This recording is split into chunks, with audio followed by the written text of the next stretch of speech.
It's your rep for the big game, hut. I'm going neat.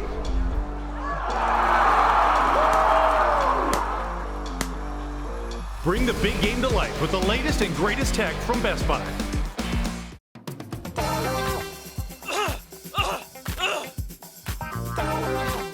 What do you want me to do? Take the headset off? It takes forever. I was starving. I haven't had anything since 6 in the morning. And then, boom, I thought I'd sneak in a banana. Bad move. Here he is, one half of the team, Donnie and Dhali, weekdays on Czech television from 10 to noon. It is Canucks Insider and Friday regular, the one and only Rick Dhaliwal. Good evening. I'm sorry. Good morning. Good afternoon, gentlemen. Always a pleasure to get together with you on Fridays. Mm-hmm. Oh, great. And we've got a poll question right up your alley right now. With all these deals that have happened, just going to start with the poll question. And Luke Schenn. I was going to ask you that, yeah. Yeah. Well, we want to ask you, what do you think the Canucks should do? What's the latest on Luke Schenn first? We had a good talk with his agent, Ben Hankinson, this week on Donnie and Dhali. Gave us a lot of insight into what's going on. Ben has talked with, first of all, I'm going to tell you guys something right now. He's got a really good relationship with Jim Rutherford and Patrick Alvin, Ben Hankinson does. He's also got some clients on the Pittsburgh Penguins. Ben did that, he's known these guys for a long time. Anyways, Ben says he has talked to the Canucks about all scenarios when it comes to Luke Schenn. He's talked to them about what it would look like to re-sign him, possibly getting him back on July 1st if they trade him. He's also been told, I think common sense tells you that. I think where we're all at here is if the smart money is, if the Canucks, the smart money is on the Canucks trading him if they get a really good return. I know you guys talked about a third-round pick, but let's say the Canucks are offered a second-round pick. You got to do it. He's 33. He's a UFA. Everybody involved knows. But I do want to say this. Look, this guy is universally loved in this organization, from management to the players and Coach Rick Tocchet. I think I was one of the first to say in this market that Tocchet really loves Schenn. And, guys like this that bring a character and physical element to a hockey team, I don't care what level it is. I don't care if it's Bantam or Junior or the pros. When you bring what he does when it comes to character and when it comes to that physical element, you love a player like this. I always go back to Kevin Bieksa's culture speech when he gave in the Canucks dressing room on his big night in Vancouver. And when he was talking about the 2011 run and how they had so many character guys like Burroughs, Cass, all these guys. I mean, it was a tight-knit group. That's how you build it, with guys like that, glue guys. So, look, here's what I know. All scenarios are on the table. You get a high pick, Canucks got to move them. But they've also talked about the parameters of what an extension would look like. They've also talked, if they trade him, can we get him back on July 1st? Ben told us all scenarios have been talked about. Yeah, and Ricky, if you go back to last year's trade deadline, I think it might be instructive on defensemen and rentals like Schenn. You'll remember we got really close to the deadline a few days before, and then Florida broke the seal. They acquired Ben Sherratt from Montreal for a conditional first-round pick. Right. And then we started to see a bunch of defensemen like Lindholm and like some of the others who were available go off the board, and the prices were pretty high. So Giordano, you remember, was one of them. Kulak, and there was a number of them that went off the board. It just sounds to me, with your reporting and with what I read from Pierre LeBrun, that no one has just yet met the Canucks price on Schenn. That's it. And that it's probably going to go right down to the last few days. 100%. Much to the chagrin of Luke and his missus, who I know are expecting or hoping something sooner. And that's, by the way, just let me get this in, that tugs at the heartstrings of management too. It's all about the process of treating your players properly and also understanding what they're going through in their lives as well. So Luke Schenn's wife is expecting any week, and you have a newborn, and look, it's tough to get up and move. He's a Kelowna guy. He lives in Kelowna on the off season. He's strictly told Ben he loves Vancouver and would love to finish his career here. But we also know hockey is there's a business side to it. I will tell you one thing, both of you, that his new contract, I don't know where it's going to be. in Vancouver or elsewhere, but it's going to be a hell of a lot more than $850. I'll tell you right now, he's one of the best bargains in the NHL. To have a guy at $850 leading the National Hockey League in hits and bringing what he does every single night of the week, I don't think it's going to be a lot more. Yeah, Brock Boeser's his other client, of course, and he's been on a bit of a tear lately. A big night last night. Do you think that moves the needle? I mean, one game isn't going to sell anybody necessarily, but of course, it's not just one game. He's got a resume to him. Does that start to remind people what Brock Boeser can be? And do you think it moves the file at all? It always helps. I told you guys when the first story that broke about Boeser, he's got to get on a heater. If he gets on a heater, it helps his cause to get moved. Look, I'm going to tell you something about Brock Boeser. If he didn't have the contract and the term and the NHL wasn't so capped out, and the NHL's obviously the salary cap has not been going up, COVID played a big role in it, but it hasn't helped teams move bad contracts. The Vancouver Canucks have been trying, and even the previous regime tried for a long time. But we're in a capped-out NHL. Teams are having trouble taking on contract. If this wasn't a capped-out world in the NHL, Boeser easily could have been moved by now. But we do know, I told you guys a couple of weeks ago, and I'm going to stand by this, 6 to 7 teams in on Boeser. They talked to the hometown Minnesota Wild weeks ago. And they're trying to make that happen, but the Wild have their own cap hell going on right now as well. But there is interest in Brock Boeser, and last night he showed you why. 1 goal, 3 assists. You know, when the road trip started in New Jersey, I got pretty upset when I saw him with Sheldon Dries on the third line. And listen, nothing against Sheldon Dries. He's a really good a role player, but he's not a playmaking centerman, and Brock Boeser's not a driver of play. He's a finisher of play. And you saw last night when Miller, great work along the boards, fed it to Boeser, it's in the back of the net. So he needs to play with skill players. He needs to play with a skill centerman. And last night, 1 goal, 3 assists, first 4-point game in 3 nights. That helps. Every little bit like last night, and you know the New Jersey Devils are a team that is in on Boeser. You don't think they were watching Boeser last night? They're 2 feet away from that rink. So it was good timing to get him going. And the better Brock plays, the better it'll be. But a lot of the issues of moving Brock are cap and money related. Yeah, well, and Dreger mentioned to us this week, Ricky, that he thinks Boeser is more sidebar, is the word he used, from Tom Fitzgerald and the Devils. And frankly, I think Patrick Kane kind of peeled back the curtain for us a little bit. Tarasenko goes to the Rangers. He was looking to go there. He's got no move protection. So now the next team up with a scoring winger, does Patrick Kane want to go there? Of course, Timo Meier is in this mix as well, and maybe he's the best player of all of them. And there's also, to a lesser degree, Van Riemsdyk and some other wingers who would be a little more proximal to Boeser. So it might just be that Boeser is plan B for a number of teams here. But hold it a second. UFA at the trading deadline is a whole lot different than a guy with 2 years left on his term. Very fair. Very fair. Rick. Okay, so let's call a spade here. Don't lump Boeser in with the UFAs that are available. It's a totally different ball of wax. Well, it's a totally except for the position profile. You're okay, right. But absolutely, you're right. Some teams are going to have more or less capacity to take on term, but you're quite. And that is absolutely right. And, of course, that affects price tag and everything like that. Well, I'm just talking about the profile of player, the scoring winger. Yeah, you're right, too. But also, don't forget, teams are asking the Canucks that, look, if you want to do this Boeser thing, you guys got to take some money back, too. So it's like Ben said on our show, there's a lot of cap and money related issues with Brock. But when this guy's on, he's on. And that's why a lot of teams are still poking around him. Okay, I'm going to stick up for Price and his smart Harvard mouth, okay? Because it was months ago when he wondered to you, Ricky, if Elias goes and has a great season, you're going to be a $10 million plus player? Yeah, but he said it in October when Pettersson had 10 points. How stupid is that? It was super stupid. I apologize for it profusely. Yeah. Thank you. But now, can I say he might get $10 million? Can I say it now? Hey, I'm going to tell you something right now. Boy, oh boy, this kid, Pettersson. He's 9th in the scoring this morning, 3rd in 5-on-5. He's on pace for 100. Let's not get super excited yet, but boy, oh boy. I'm just going to tell you right now, J.P. Barry, his agent's got to be licking his chops. that bridge deal is going to cost the Canucks big-time money.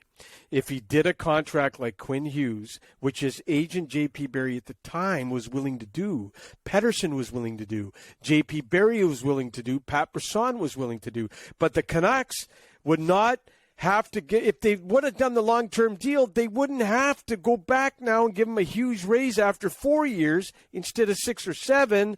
The previous regime didn't have the cap space to extend Pettersson. It's a mistake that's going to cost them big money.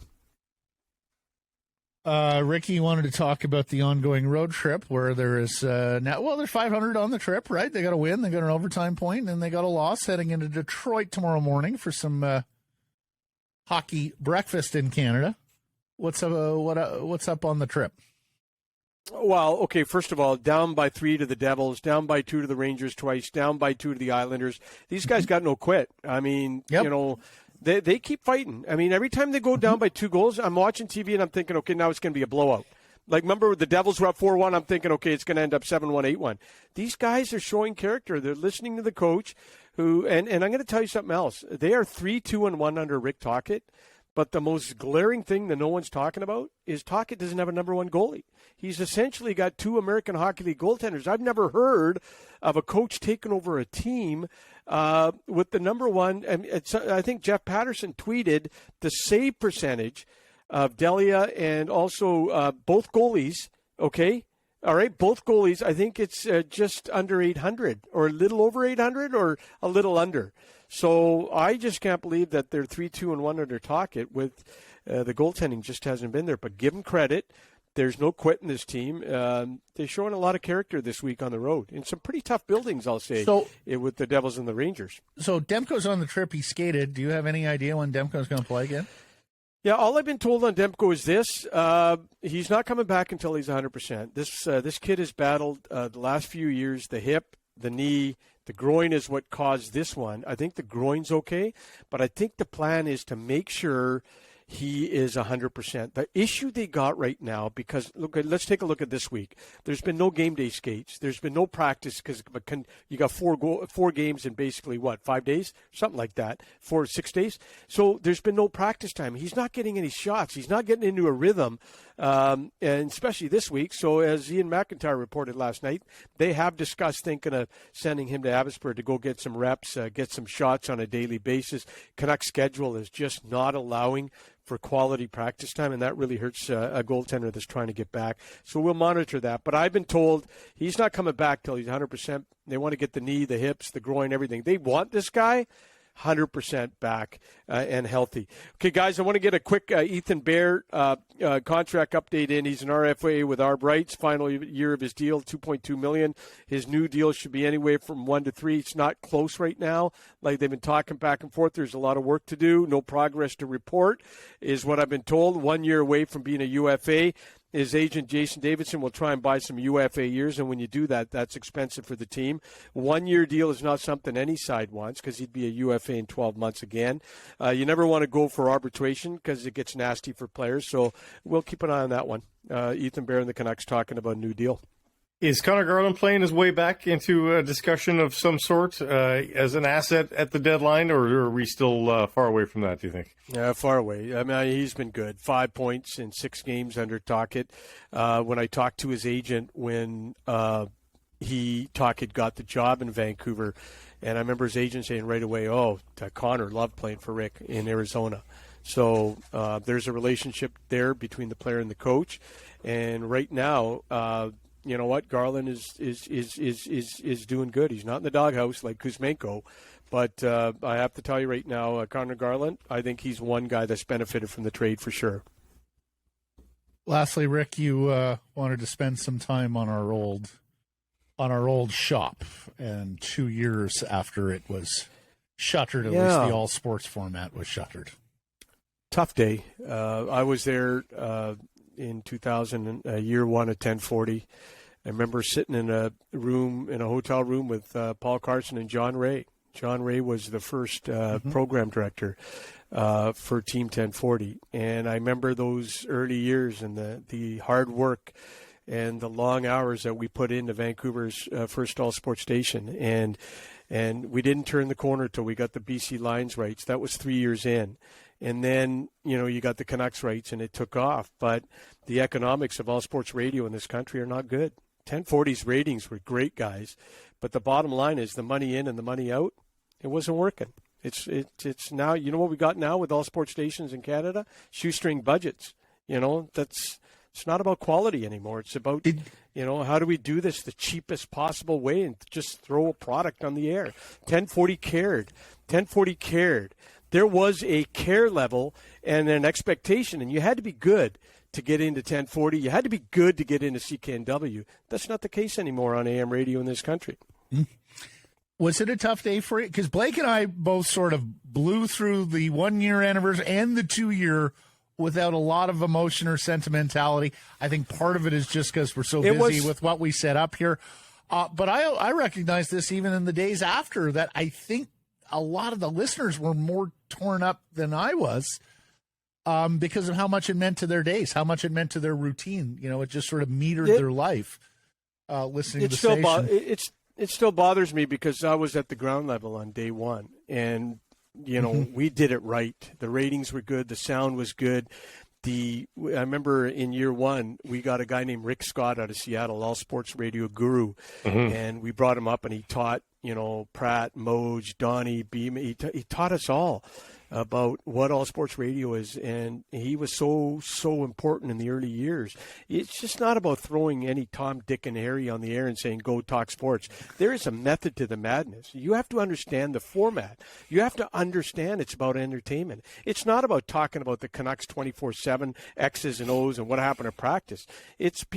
Look, there's too many eyes and ears elsewhere now I'm a big radio, TV, newspaper guy. I grew up every day at 3:30, the newspaper came, the Royal Columbian, and I checked the stats on Tuesday for the CFL stats. I grew up on CKNW and CKWX, in television, BCTV, John McKeechee, Bernie Pascal, Barry Houlihan. That's what I grew up. But we're in a different age now. We're in these podcasts and all this, everything. We're changing. We as humans are changing every year. Sometimes for the better, sometimes for the worse. I miss the old days. I miss going to work with Neil McRae and J.P. McConnell and when you had to be good to get on CKNW, and you had to be good. Now it's just for the record, Tom is very good. Dick and Harry, I don't have much time. Yeah, no. Every Tom, Dick, and Harry. Anybody can. Somebody told me you guys talked about it or did a special segment on your show. Like, were Don and Ryan wistful? Were they emotional on the anniversary date?